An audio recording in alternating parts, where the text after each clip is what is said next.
Hi everybody, thank you for watching. In today's video, we're going to cover how life design analysis can make your insurance practice more compliant. There are 6 pillars in a compliant approach based on CLHIA's requirements.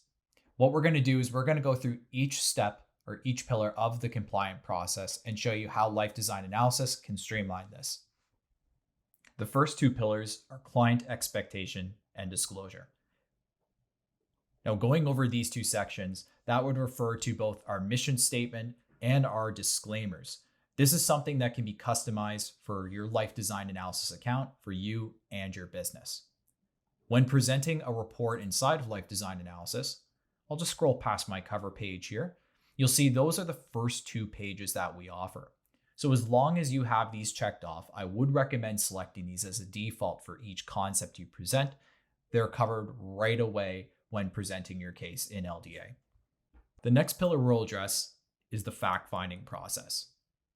In life design analysis, you have the option of either creating a needs analysis to provide on the insurance report, or you can distribute it to a client so they can fill it in from their own device. So let's go through that process and how it works. I'm going to go back to our home screen, and you'll notice that there is a needs analysis option from here for both a personal and a business need. But while creating a new insurance case, I'll just go through a quick example using my Bob sample case demo client here. You'll notice that on the right-hand side of the page, there's a needs analysis option for both a personal and a business need. When I select edit, I'll have the option to fill it in, or I can click on the top right, link your client to fill. When selected, that will provide me with a custom web link for this needs analysis, which I can copy and paste into an email to a client so they can fill it in. To simulate this, I've opened up an incognito tab on my browser, so I'll paste the link into there. And here's the version that the client sees. Your logo that's on the cover page of the LDA report will appear on the top. The tooltips that are provided for each section are tailored for a client to provide more detailed information. Now, the client can fill in everything or what they know.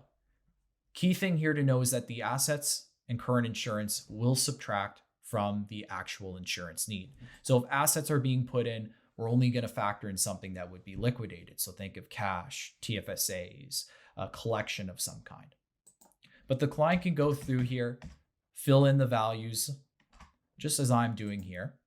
There are multipliers for certain sections, such as income replacement or education. So I'll fill in a few of these sections to simulate maybe what the client would know. Maybe they don't know education, final expense, which is common. But when they click Save Changes, it's going to provide them with the message telling them the needs analysis has been updated, and they can close the link. In LDA, I'm going to refresh my page, and I'll notice I have a notification, but this is going to tell me that the client has filled in the needs analysis. So here's the $375,000 need that was calculated by the client, and I can fill in the rest as I please. Once finished, click Save Changes, and when you generate your insurance report, that will become a part of your presentation. Following fact-finding, the next pillar is the needs assessment. Now that it's been created, this will be included in our life design analysis report. But in order to provide this report, we need to find insurance options to recommend.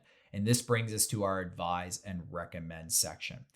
But with LifeGuide integration, that allows us to survey the insurance market directly inside of the life design analysis software to find curated options for our client based on the insurance need that was established through the needs analysis tool. And we can present them with our interactive insurance reports. Because we've covered off the process of surveying options in previous videos, what I'm going to do is skip a step and add in the products just so we can go right to the next portion, which is reviewing the insurance reports. So you'll see here I'm back on my case with that same need for my Bob sample case client, but I've brought in an Empire Life and BMO option just through our integration with LifeGuide on the design case page. When I design my insurance report, I have the ability to choose the pages that I want to present. So here you'll see under my report components, I have the mission statement and disclaimer selected as default options. So these are going to appear on my report, as is the insurance needs analysis that's been created. So when I go and select generate, the first few pages I'll see are going to address these compliance pillars. So going past my customized cover page to my brand, I see my disclaimer, my mission statement, followed by the insurance needs analysis. So this covers that needs assessment process.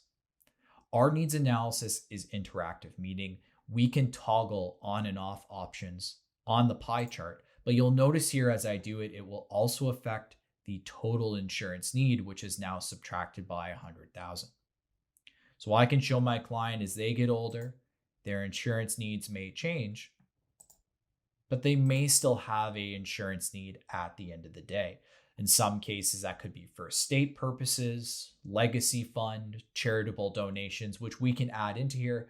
In this scenario, it's only the $20,000 final expense need that I provided. So it's not a static needs analysis. You can manipulate it as you're presenting it to the client to help explain how the needs change over time. And to go along with that, this brings us back to the advise and recommend phase. Now we're in that recommendation process. So any of the products that we bring into the life design analysis case, we can present all in one report, and we can use the interactive visuals to show them the difference of how much they're paying over time based on the schedule of premium payments. We can also use the sum of premiums to show the cumulative cost and how there's long-term savings and permanent compared to term insurance. And we could take that a step further by using our presentation summary pages to break down this information in the form of a table. The final pillar refers to the reason why letter, which can be brought in through our notes section on the design case page when creating a life design analysis report. But what I'm going to do here is I'm going to go back to my insurance case page, and I'm going to scroll down to the notes section. Now within the notes section, there's internal notes, which is just for you. Then there's report notes, which allows us to add in a custom page. You can type in the title and body of text, or you can select our concepts drop-down menu and choose our provided reason why letter that's available for all subscribers. You have the capability to add in your own custom reason why letter as you like. Feel free to contact us for assistance with this.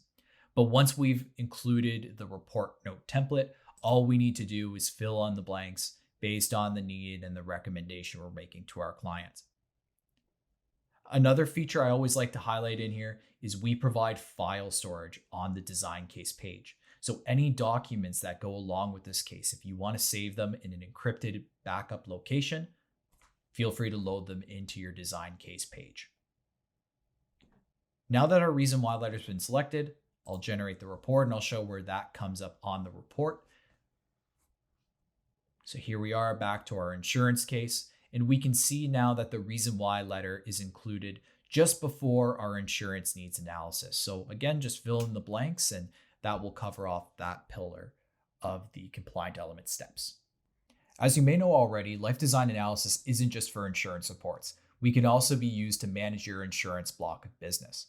Once you've presented an option to a client, feel free to use our eApp integration to send all the client details into the eApp of that specific carrier. So we have that with Empire Life right now. I can send all Bob sample cases information into there to expedite that process.